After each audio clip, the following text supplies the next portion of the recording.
आज सप्ताह भर के बाद उनका डेड बॉडी मिला है। मैं इस वक्त उस जंगल में हूँ जहाँ से एक रहस्यमयी कहानी की शुरुआत हुई थी। आज 4-5 दिन हो गया है विलियम कुजूर और दिलीप राम लापता हो गए हैं। सस्पेंस बना हुआ है, उन दोनों को आसमां खा गई या जमीन निकल गया है, आज तक पता नहीं चल पाया।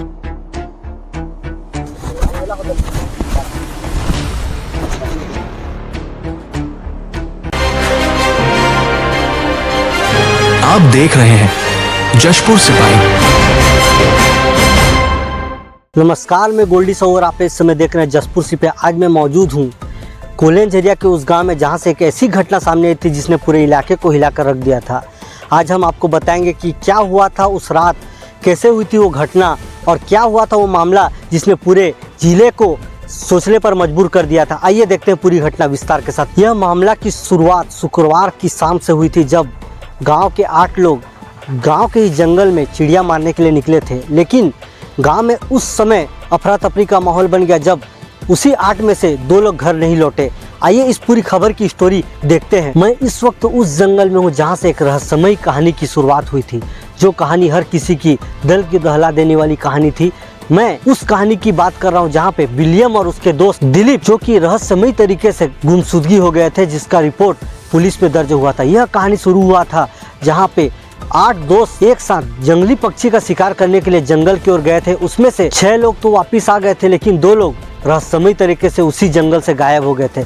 यह काफी पेचीदा मामला था। हम आपको उसी जगह पर लेके जाने वाले हैं जहां से वो दोनों गायब हो गए थे, जिसकी पुलिस गहराई से जांच कर रही थी। मैं इस वक्त उसी रहस्यमयी घटना रहड़बाड़ी में हूँ जहाँ पे दिलीप राम और उसके साथी विलियम कुजूर, जिनका अंतिम रात कहा जाता था। बताया जा रहा है कि ये वही स्थान है जहाँ पे उनका करंट की तार की चपेट में आने से उनकी दर्दनाक मौत हो गया था। इस घटना को अब मैं आपको दिखाता हूँ ग्राउंड जीरो पर, कि यहाँ पे उन दोनों का जो चिड़िया मारने के लिए जो बाटी का जो यूज किया था, वो बाटी आप देख सकते हैं वीडियो के माध्यम से। और इस चीज़ में आपको एक चीज़ और दिखाना चाहता हूँ, ये जो खंभा देख रहे हैं, इसी खंभे की नोक से उन्होंने तार फिट करके नंगे तार का फैलाव किया था। और जंगली जो सुअर कहा जाता है, उसको मारने के लिए या पकड़ने के लिए वो लोग ये तार बिछाए हुए थे। और उस जो तार का जो जाल था वो यहाँ तक है। और ये मेरा कैमरामैन को दिखाना चाहिए, ये देखिए, ये जो डगाल है, यह प्रमाण करता है कि यहाँ पे नंगे तार बिछाया गया था, जिसकी चपेट में आने के बाद यह जो पेड़ भी है वो जल कर खाक हो गया था। यह इस चीज़ को प्रमाणित करता है कि यह जो तार है इसी रास्ते से बिछाया गया था और इसी बिजली खंभे का इस्तेमाल किया गया था, जो कि बहुत ही खतरनाक है। और लगातार पुलिस प्रशासन द्वारा भी लगातार इस चीज़ को संकेतित किया जाता है कि इस प्रकार का जो क्राइम है वह अपराध से जुड़ा हुआ होता है।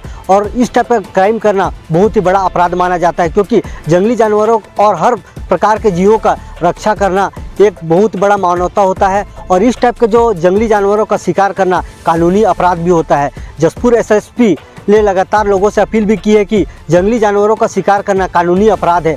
लगातार इस प्रकार से घटनाओं ने लोगों को दहला दिया है और यह जो घटना था वो काफ़ी दर्दनाक के रूप में देखा जा रहा है। आरोपियों के कथित अनुसार और मिली जानकारी अनुसार रात करीब 11 बजे इस गांव का जो बिजली है वह चली गई थी, जिसके बाद आरोपियों को लगा कि उस जो फंदे में जो जंगली सुअर था वह पकड़ा गया। जिसके बाद आरोपियों द्वारा घटना स्थल पर आया गया, जिसके बाद उन्होंने देखा कि वहाँ पे 2 व्यक्तियों का शव पड़ा हुआ था, जिसके बाद उन्हें डर सा महसूस लगा। जिसके बाद उन्होंने उस साक्ष्य को छुपाने के लिए और शव को छुपाने के लिए उन्होंने उस घने जंगल की ओर ले जाकर अपना प्लान तैयार किया। जिसके बाद उस दोनों शव को ले जाकर उस जंगल के अंदर जो एक डैम बना हुआ था उसके अंदर डाल दिए। अब हम आपको उसी जंगल की ओर लेकर चलेंगे जहाँ पे उन्होंने उस दोनों शव को डैम के अंदर छुपा रखा था।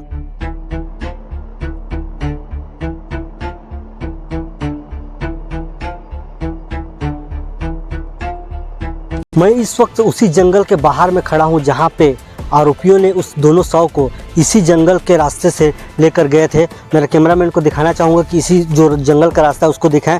और इसी जंगल के महज 100 मीटर के अंदर में कागज मुड़ा जो डैम है वो मेरे जस्ट पीछे है।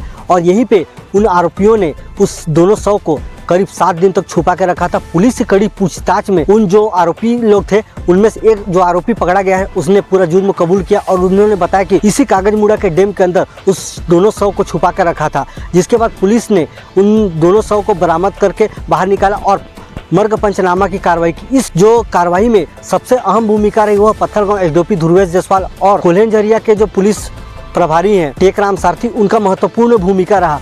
और साथ ही पुलिस टीम की भी विशेष भूमिका रही और जिले के वरिष्ठ पुलिस अधीक्षक शशि मोहन के निर्देश पर लगातार इस रहस्यमयी घटना को लेकर उनके निर्देश पर यह बड़ी कामयाबी मिली है। यह खबर जो है आज बल्कि जिले में नहीं पूरे प्रदेश में चल रहा था कि वास्तव में 7 दिन से जो 2 लोग लापता हो गए थे जंगल से अचानक उनका शव कैसे मिला। यह खबर को देखकर आपको क्या लग रहा है आप जरूर बताइएगा कमेंट करके। और किसी बेजुबान की तलाश करना या रात्रि के समय सो रहे बेजुबानों को पकड़ना कितना बड़ा अपराध हो सकता है। यह घटना लोगों को काफ़ी जागरूक कर रहा है क्योंकि किसी बेजुबान को पकड़ना या रात के समय उनको सो रहे हैं उस वक्त शिकार पे जाना या फिर लालच में किसी जंगली जानवर का शिकार करना कितना बड़ा अपराध हो सकता है। यह सभी के लिए सबक बनता है। इस खबर को लेकर आपके मन में क्या चल रहा है जरूर आप कमेंट करके बताइएगा और यह मामला आपको कैसा लगा और इस मामले से लेकर आपके मन में क्या चल रहा है वो भी जरूर कमेंट करके बताइएगा। ऐसे ही अपराध से जुड़े मामले देखने के लिए देखते रहिए मैं गोल्डी साहू के साथ जसपुर सिपाही।